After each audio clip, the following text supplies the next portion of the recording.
ನೋಡಿ ಸ್ವಾಮಿ, 7 ಗುಂಟೆನಾರು ಇಟ್ಕೊಳ್ಳಿ, 70 ಗುಂಟೆನಾರು ಇಟ್ಕೊಳ್ಳಿ, ಅದು ಅವ್ರ ತಂದೆ ಜಾಗ. ಬಹಳ ಹಿಂದಕ್ಕೆ ನಾವು ಅದನ್ನೇ ಹೇಳಿದ್ವಿ, ಪಾರ್ಟಿಷನ್ ಸೂಟ್ ಬಂದ್ರೆ ಅವನು ನಮಗ್ ಫೀಸ್ ಕೊಡಪ್ಪ ಅಂದ್ರೆ, ಇಲ್ಲ ಸಾಹೇಬ್ರೆ ಕೇಸೆಲ್ಲ ಗೆದ್ಮೇಲೆ ನಿಮ್ಗೊಂದು ಪೋರ್ಷನ್ ಕೊಟ್ಬಿಡ್ತೀನಿ ಅಂತ. ನಮ್ ಗುರುಗಳು ಯಾವಾಗ ಹೇಳೋರು, ನೀನ್ ನಿಮ್ಮ ಅಪ್ಪನ ಮಗ, ನಾನಲ್ಲ ಅಂತ. Therefore, question of is that ಅದು ನಾವು ಮಾಡ್ಬೇಕು. So we should only act in that. We should know our positions. Therefore, let them enjoy their property.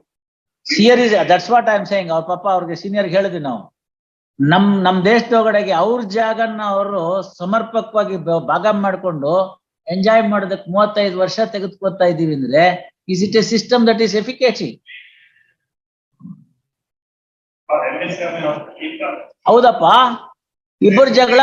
ಇಬ್ಬರು ಜಗಳ ಮೂರನೇ ಲಾಭ. ಕೆಲವ್ರದ್ದು ಹೆಂಗಿದೆ ಪರಿಸ್ಥಿತಿ ಅಂದ್ರೆ, ಹೇಳ್ಕೊಂಡು ಹೋದ್ರು ಪರವಾಗಿಲ್ಲ, ನಿಂದ್ ಅನ್ಕೊಂಡು ಹೋಗ್ಲಿ ಅಂತ, ನಾನ್ ಬದುಕಿರೋ ತನಕ ಅದ್ರಲ್ಲಿ 1 ಇಂಚ್ ಜಾಗ ಕೊಡಲ್ಲ ಅಂತ. ಅಲ್ಲಿ ಕೂತ್ಕೊಂಡು ಕಡ್ಲೆಕಾಯಿ ತಿಂತ ಇದನ್ನ ಅಂಗಡಿ ಮುಂದೆ ಹೇಳ್ತಾ ಕೂತಿರ್ತಾನೆ. ಅಲ್ಲಿ ಕೂತಿರೋರು ಇವನ್ ತರದವ್ರು 4 ಜನ ಮಾಡಕ್ ಬೇರೆ ಕೇಮ ಇಲ್ದಿದ್ದವ್ರು ಹಾ ಅಂತಿರ್ತಾರೆ. ಅದಕ್ಕೆ ತಕ್ಕನಂಗ್ ನಮ್ಗೆ ಇಲ್ಲೇನಾಯ್ತು ಕೇಸು ಅಂತಂದ್ರೆ, ವರ್ಷಕ್ಕೆ 3 ಹಿರಿಂಗ್, ಆ 3ರಲ್ಲಿ 2 ಹಿರಿಂಗು ಫೀವರ್ ಆನ್ ಲೀವ್, ಇನ್ನೊಂದು ಲೀವ್ ಕಾಲಾನು, ಇನ್ನೊಂದು ಲೀವ್ ಸೇಮ್ ಬೈ.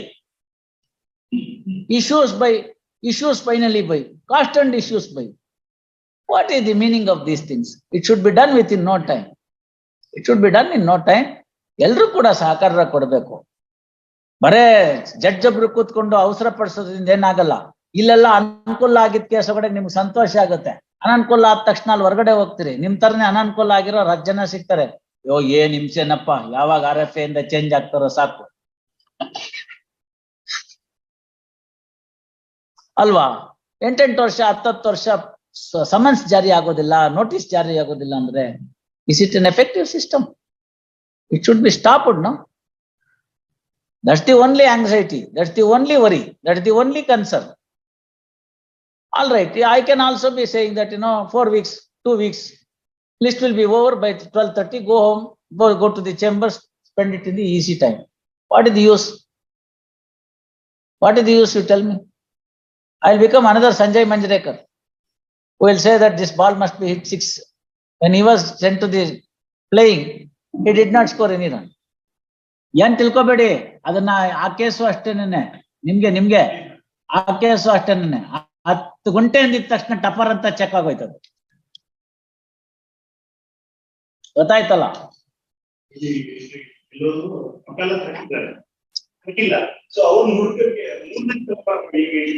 ಇದು ಬಿಟ್ರೆ 30ನೇ ತಲೆಮಾರು ಬರುತ್ತೆ.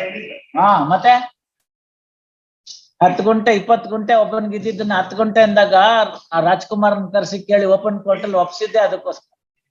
ಗೊತ್ತಾಯ್ತಲ್ಲ? It's okay. ಕಷ್ಟ ಆಗುತ್ತದು. ಅವಕಾಶ ಇದ್ದಾಗ ಏನಿದೆಯೋ ಅದನ್ನ ಮಾಡ್ಬಿಡ್ಬೇಕು.